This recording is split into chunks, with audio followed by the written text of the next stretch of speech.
What's the meaning of biomedical?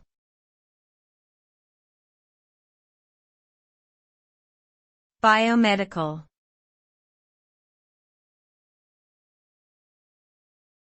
Biomedical.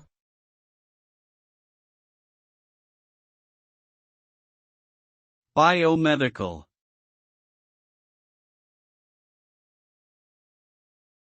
Biomedical.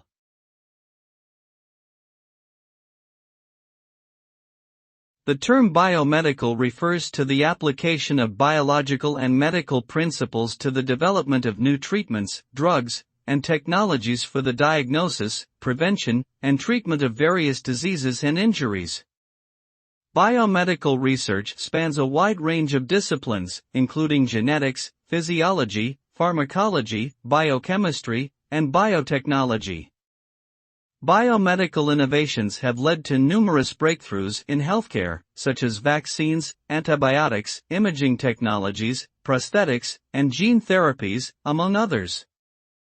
Biomedical research is also essential for understanding the basic mechanisms of disease and developing effective strategies for improving health outcomes. In short, biomedical research plays a crucial role in advancing the frontiers of medicine and improving human health and well-being.